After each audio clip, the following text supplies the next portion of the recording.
So this week I'm doing a sort of weapon construction thing, but as opposed to a lot of weapon construction things, which will just be pretty straightforward ways to build a sword, probably ways to build the handle, I'm going to build a couple of weapons on camera, obviously, and what I'm aiming for more than anything else is actually first affordability and then durability.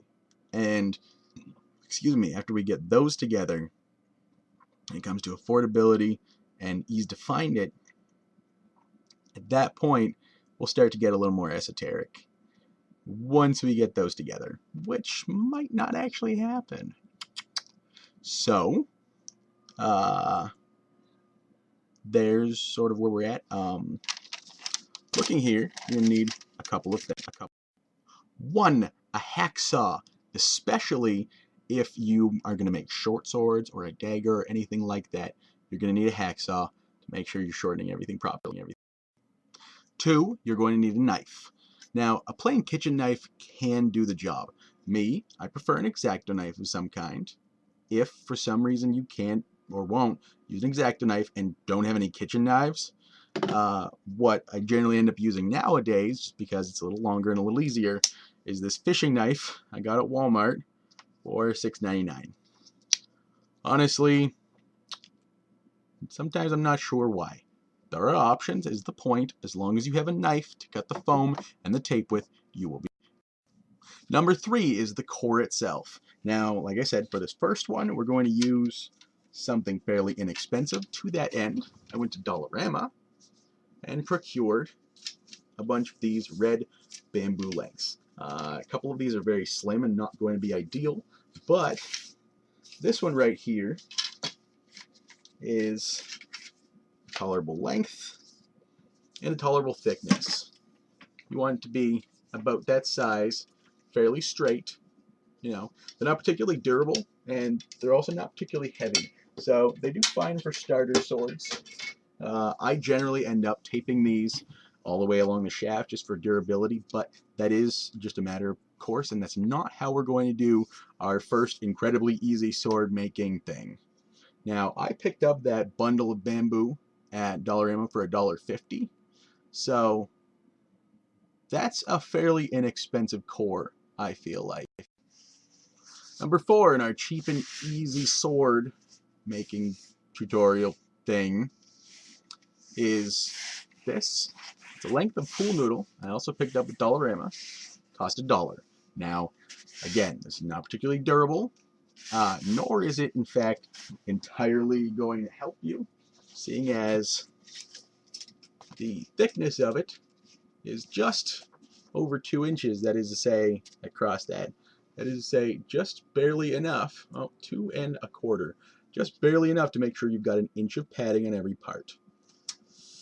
So, a lenient champion will have no problems with that, as long as your tips aren't an issue. And the next part is going to help us help. After that, and probably the most important thing, is you're going to need tape to hold this all together. Now, I was worried that it might be an issue procuring this much tape, but looking here at this particular item, you notice that it says it's $3.83. That's right, $3.83. That is 89 cents for each of these. Not bad. So it looks like for our first one, we can make the basics, a totally basic sword, for $8. For end caps, which we'll explain later, a lot of people enjoy using puzzle mat, which is, again, readily available in places like Dollarama. You get 2 for $1, and it's fairly light, cheap, and fairly durable. Excuse me. Good call. Our first step of necessity is to ensure that our shaft is the right length. Now, for this first sword, we'll be making a short sword. That means that for me, since I'm going to make my end caps probably a little too big, most people like them at about 1 inch, I like to cut mine down to 33.5. That's the length we're going to have it at.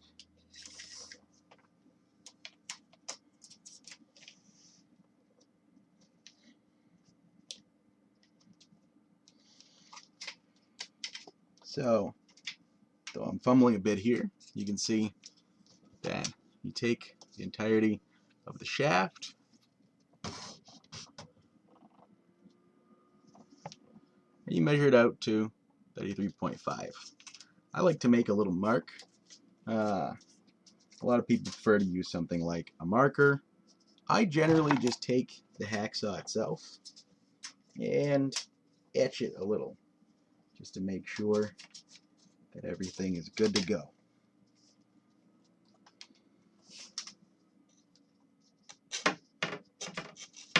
Now that I've etched that, let me see if I can give you a way to look at exactly what I'm doing. Now that I've gone ahead and etched that at the end of this, it's time to make sure that I'm cutting off everything about that part. And at that point, you'll just take your hacksaw, which is, you know, I have no idea how much this hacksaw cost me, and you start to cut.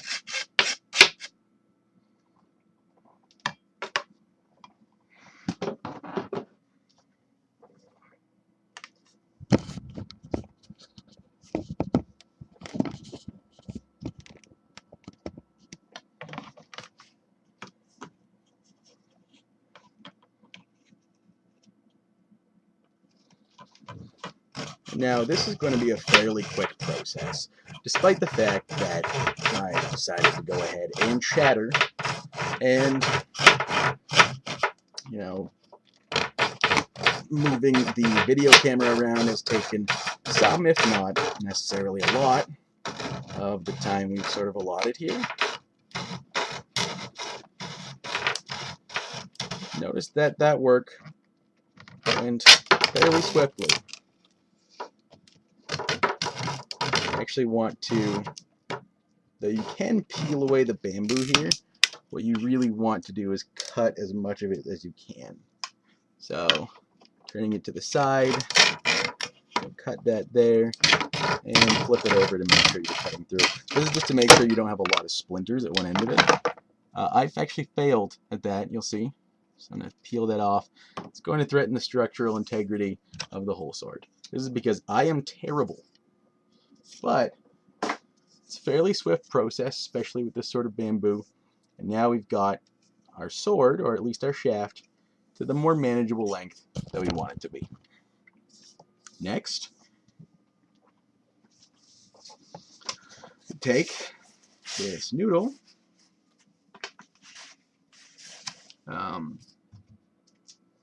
Now, there are a couple of other ways to make this a little better, and we'll talk about those after we've done making this. Take this noodle here. Now, because an Amtgard sword has to be at least, or an Amtgard short sword has to be at least 2/3 strike legal padding, with that 33.5, and making sure that everything else is going to come out to about 36 inches, we want to ensure that we've got 25 inches of foam padding that's going to be on our core. The reason we want 25 is because often during the torquing and stuff, to affix the foam on the blade to the handle, you end up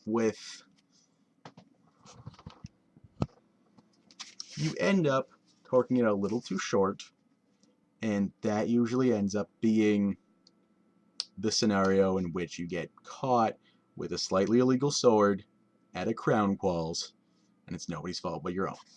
So now what we're doing here, hopefully you can see my lap across which I'm holding this, and what we're doing is just sort of bending and flexing till we find the part of the noodle that It doesn't have a cord in it.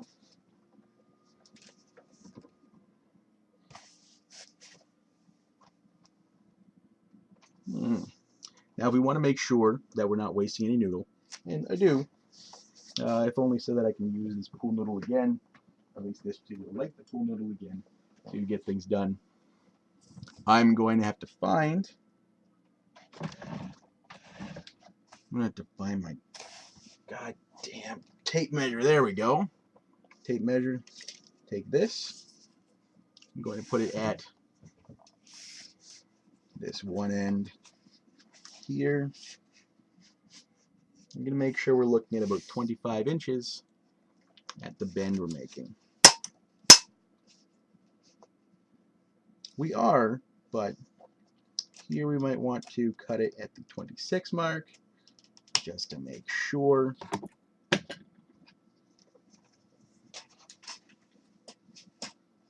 And I've let the whole thing fall. Ideally, I am still fine. And having cut it at the 26 mark, it looks like I had absolutely nothing to worry about. As the core itself, take a look here. Once I get that lined up, is nowhere near the punching through the tip of that or anything, which is pretty positive. Now, put that through. Now there are a couple things we need to do here at the end of this. One, we are going to go ahead and make sure that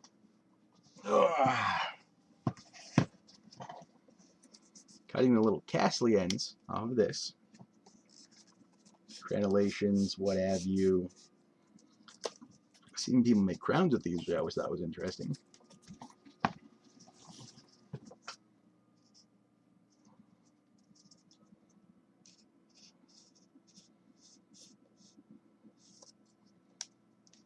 And we're going to take this, cut off one of these little castle pieces, cut that approximately in half, and stuff that into the hole. Now you want it to make sure that there is some, again, space between two of those. And finally, we'll take out one of these packages of tape.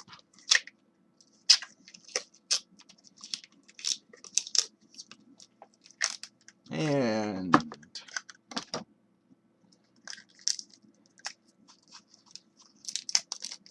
peeling that apart, peeling that apart. I don't find this part terribly appealing. Oh my god. I think I'm going crazy doing these videos. I'm probably going crazy doing these videos. Anyway.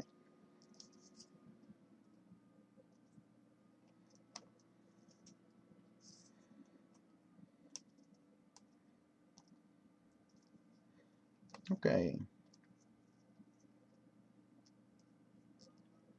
And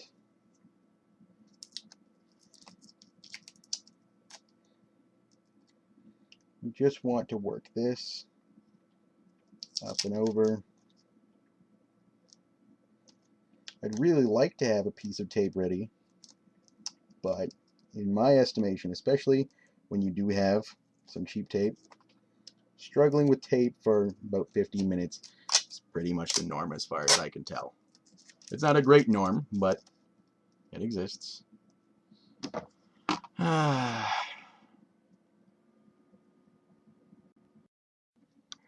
Alright. So,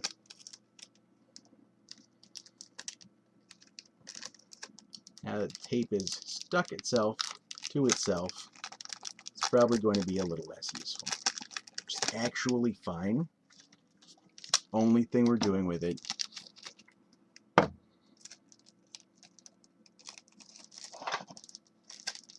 is ensuring that no foam comes out of here.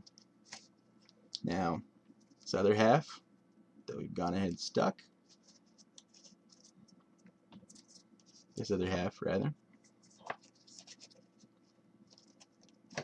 I'm just going to go ahead and cut that weird end of it in case it causes any problems. I don't think that it will, but, you know, why take any chances?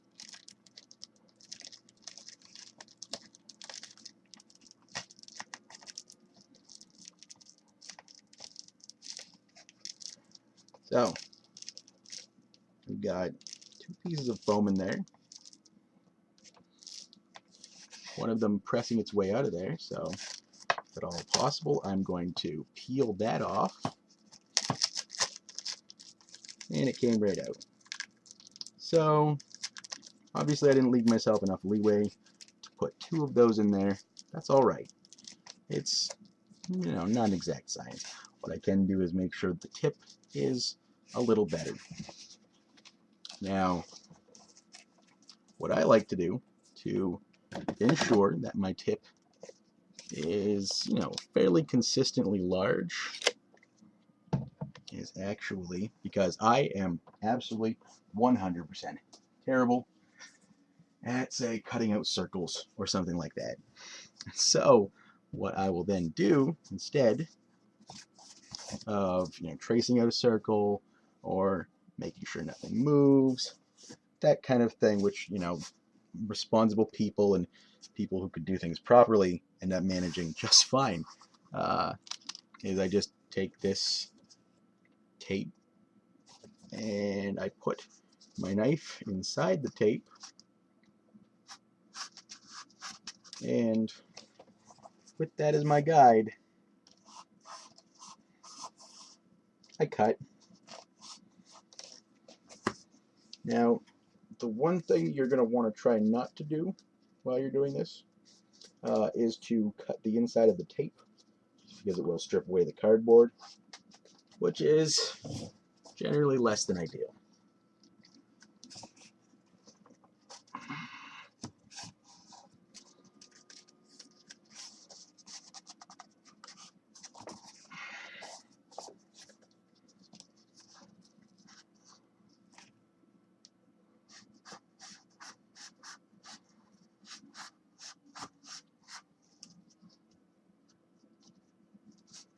You know, I firmly believe eventually I'm going to get this right. I'm going to finally, you know, put things together, but apparently today is not that day, or at least not the day where I look like I have everything together.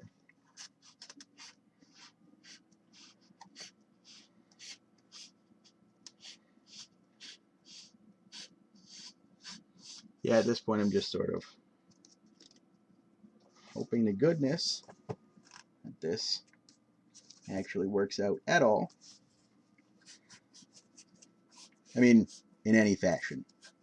That would just be really nice.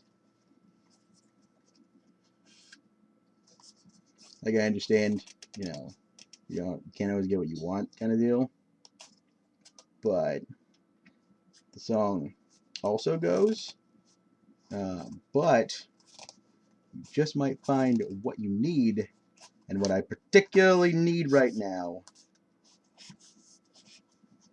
is the skill set of anyone who can cut a goddamn circle. Alright, at this point I pressed the tape down into it and made a barely visible indentation that honestly it's fairly unlikely you'll be able to see at all in the slightest, because I can barely see it, and I pressed it there.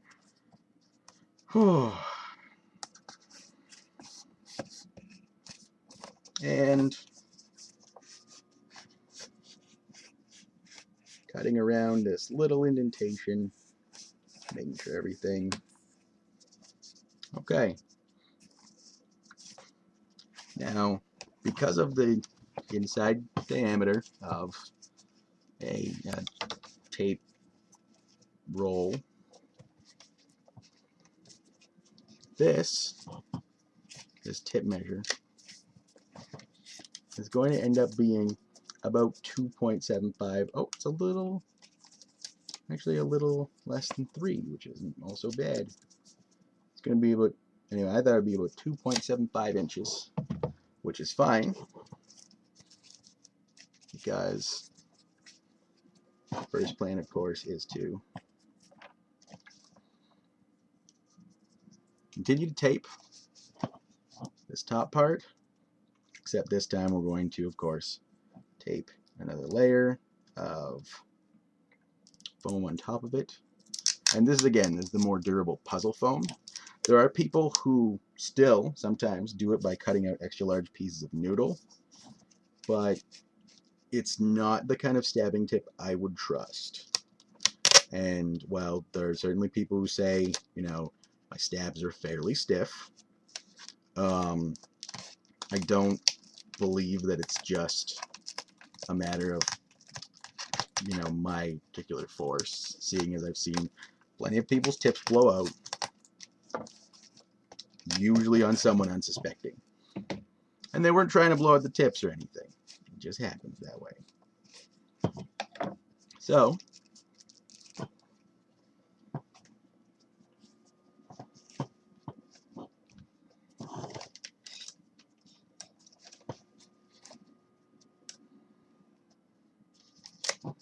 taping this on, we're going to go ahead and tape and cut out the same circle on the same piece of foam.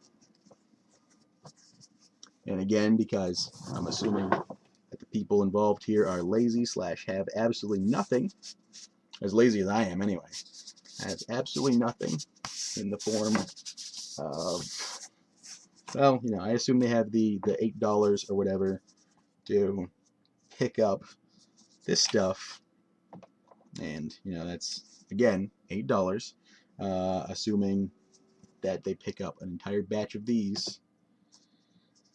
And I'm going to press this circle again, and instead of dicking around with the tape like I did last time, which led to some fairly minor damage, but damage nonetheless, I'm just going to try to cut along the circle. Now, this isn't the kind of thing I'm very good at. I have little to no hand-eye coordination. I couldn't tie my shoes until I was maybe 18 or so. Still can't swim or ride a bike. That's not true. I can ride a bike in a straight line. Recently, I read a Wikipedia article about riding a bike, which is about how I come across 85% of my general knowledge or more. And it told me about a technique called countersteering, which I found fascinating because approximately 0 of the people who have always tried to teach me how to ride a bike ever told me anything about countersteering. Countersteering sounds great. It's like, where do I sign up? Get some countersteers on there. Okay. Got this second layer, and we do the same thing. We peel a short bit of tape,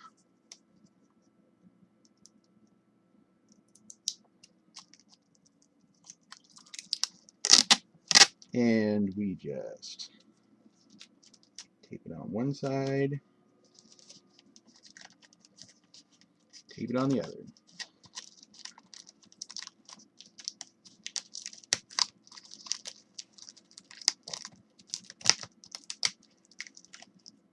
There.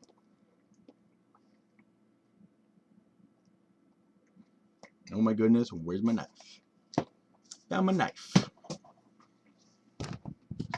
So, then take this, cut it off. Okay.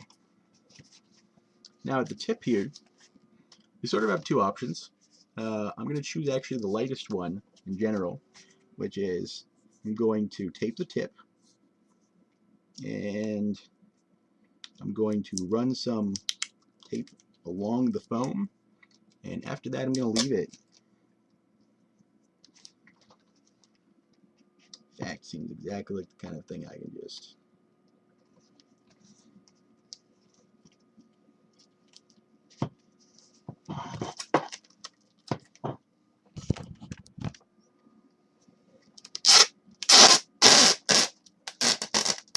this.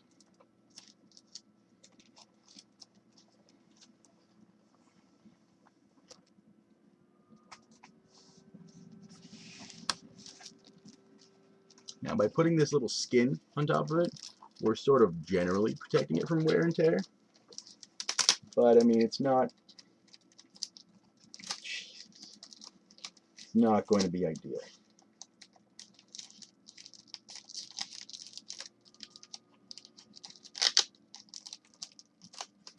And the reason it's not going to be ideal is that physics and gravity hate you, apparently. Now, the reason it's not going to be ideal is ultimately because, well, that skin sort of protects it from base damage, you know, being denser than, say, foam. You are still going to be swinging it. The compression is still going to occur. There isn't a lot to be done about that, especially if you're making a very quick sword like this one.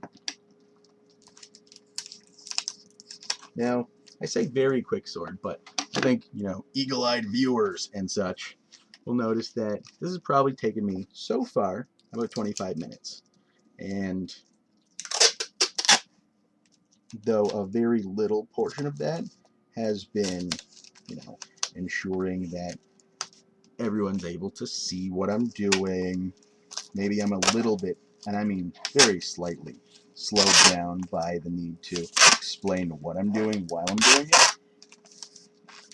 Other than that, though, this seems to me, again, to be a fairly speedy time to make a fairly speedy sword. There are, of course, people who can get making a sword down to the sort of art form that, you know, sort of thoughtlessly easy for them. But, you know, I think generally, especially when it comes to making a sword, weapon construction, half an hour to an hour, probably going to be about what you spend. Could be longer depending on the complexity of what you're making.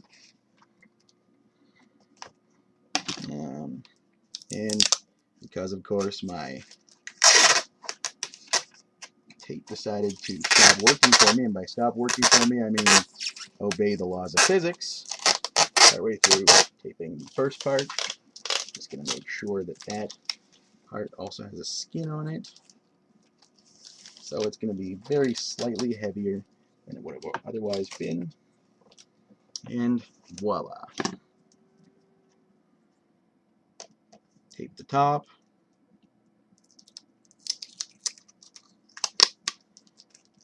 I prefer to tape the top anyway.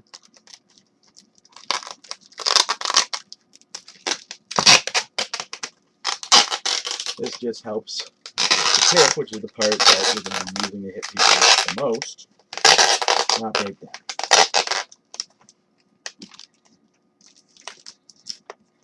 And that little extra bit of compression added from taping around the sword, let's take a look at how much this is across. It is still about 2.75, 3 inches at its biggest place. So, there is that. And currently, our sword is 34.5 inches. Now,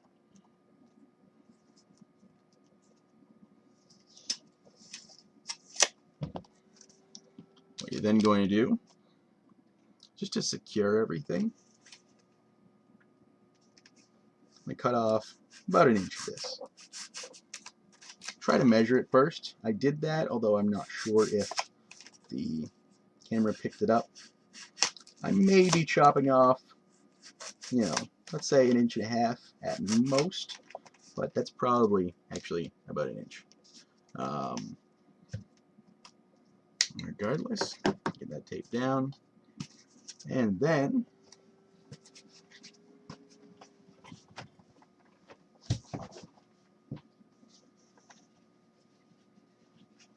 procure this quite small piece, which you'll notice is shorter than the one we were using for anything else. Put it on the end of this. Not very far on the end of this, because you don't need it for very far. But you do need it to exist. We're going to take maybe 2 inches.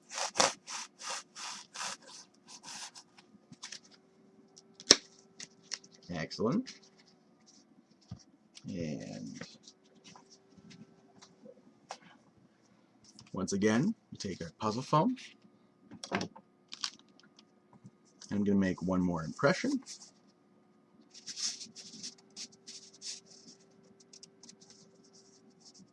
And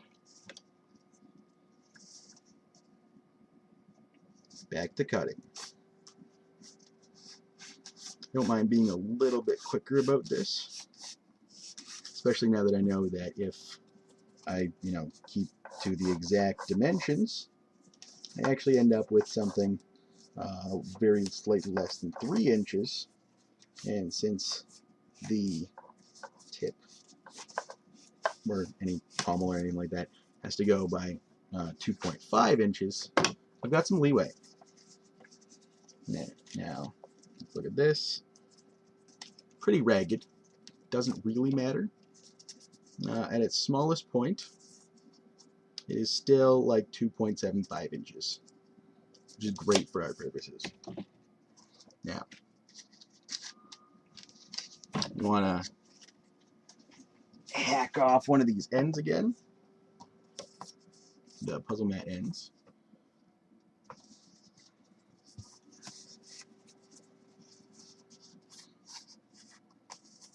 Often a X-Acto knife is good because you don't have to saw away at it, and a kitchen knife helps too because it's serrated and it helps you saw. Either way.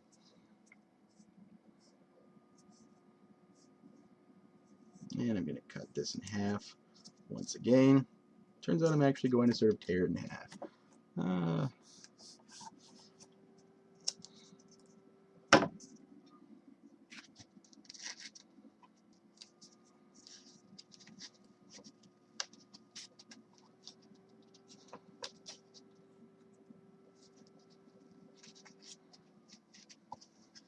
Stuff that pommel full here. You could actually do this sort of by pressing down the foam and taping it on that way as well, but again, we're sort of in a hurry, so this is assuming, of course, that for some reason you desperately need a legal sword, have a bunch of time, let's say an hour or so to yourself. Now, I have left out one important thing, and I only realize this now because I am inept. All swords, all weapons in Amtgard also require opaque cloth covers. Often you can get away with something like a nylon, but you certainly don't want, if you're using this to do a speedy crown qual entry, you certainly don't want to risk the judges disqualifying you because you don't have an opaque cloth cover. To that end, I guess you could pick up nylons for a couple of dollars and just sort of layer it until it is, in fact, opaque. Okay. I pressed that down a little too far. But essentially what we're doing here is the same thing we did with at the other end. We're just ensuring that this foam is nice and even in there. Everything is taped together just fine.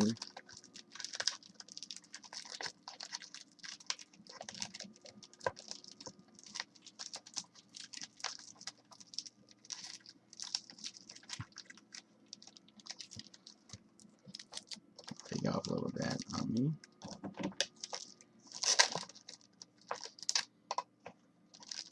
And just tape along that down onto the shaft itself.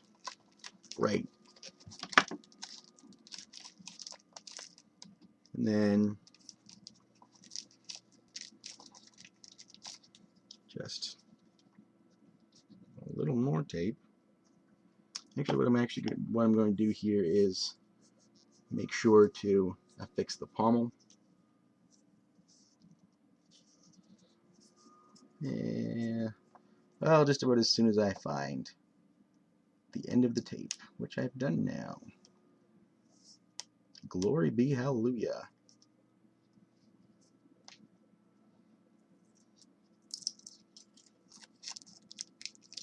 And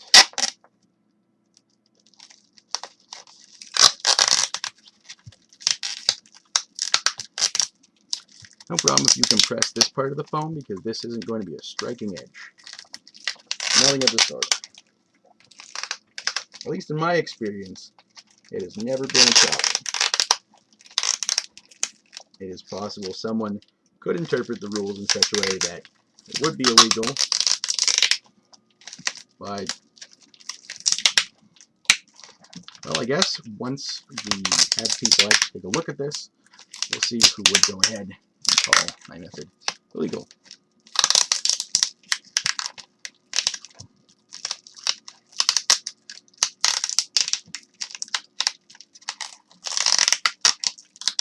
Because the whole point of this is that it has to stand the other people test. That is to say, if my tutorial is garbage, you'll know.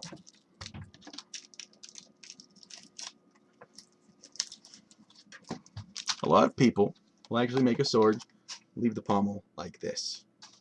These people are awful. These people are genuinely terrible people who believe that the rules do not bind them, because this is a pommel that is, at its widest point, 2 inches thick. That is the kind of person who may slough you in a fight. You don't want that. And you don't want to be that kind of person. So, now that you have this,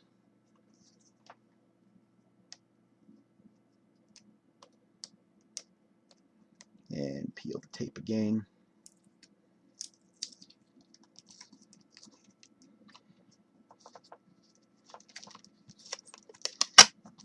Catch this.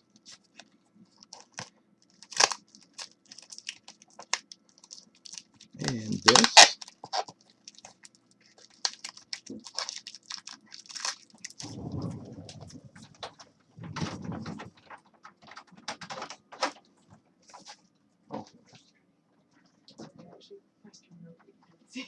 Oh. Okay, so you've got this end. And during that interruption, I 100% lost my tape.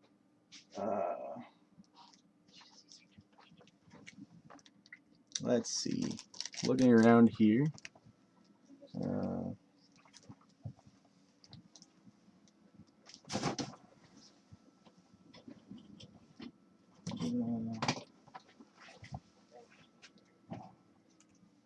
This is what happens when you lose your tape. You have no idea where you're going. Oh. Oh, wrong tape. Okay.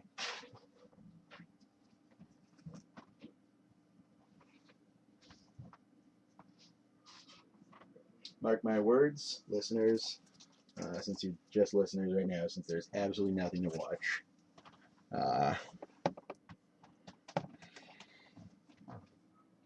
This is what happens when you lose your tape. This is what happens. This is what happens when you lose your tape. You sing songs, wish you had grapes. Get all the delicious food. I wish I had some grapes.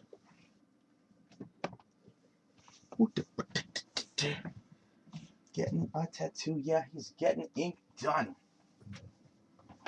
Drew 31 says trying too hard is not quite hip, but in his own mind, he's the dopest trip.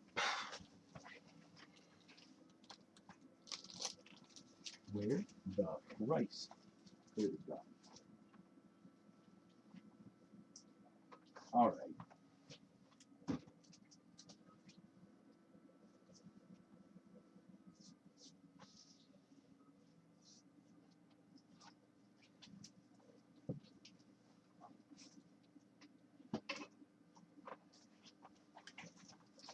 Due to my staggering ineptitude, I neglected to notice that my tape was on the sword.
Alright, now let's make sure I haven't made this too small. I have, in fact, oh no, very barely though, 2.5 inches. I wanted to make sure it was larger. I can actually unwrap this latest roll of tape. At about that point,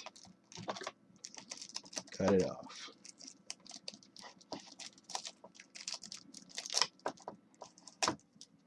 Bam. Golden.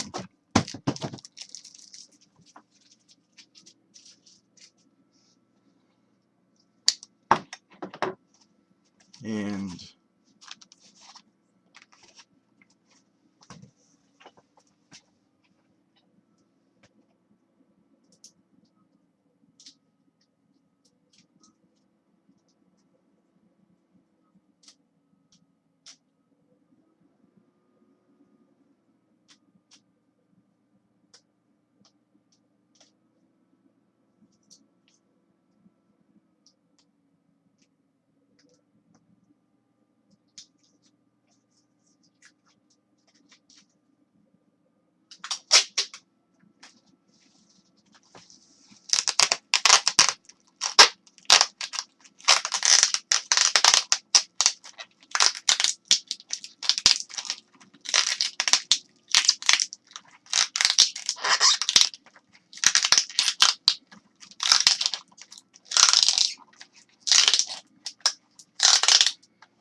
now,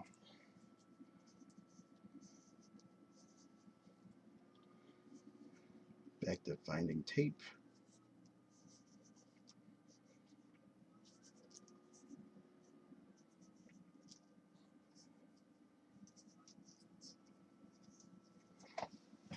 Oh my word.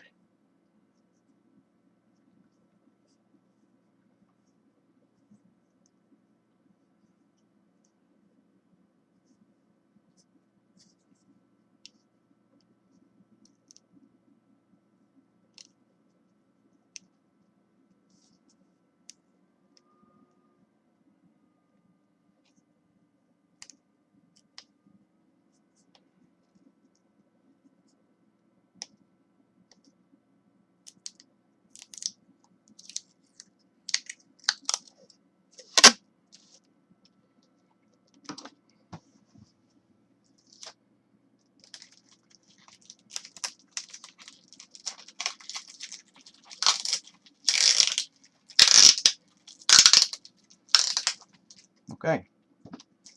Now, foam is secured to the shaft. Check. Pommel is secured to the shaft. Check. You can't feel the tip through either of these. Check. And you have a legal short sword standing at 35 inches with 25 inches of strike legal blade. That means I could have cut it down a little, or if I need to, I can add another cap onto the pommel, and that'll make it a little more useful. But that's a sword that's made maybe 45 minutes to an hour. Not bad. And that was fairly easy. Now there are other ways to do it, and there are ways to get it down to a science, but there's a fairly simple blade from scratch.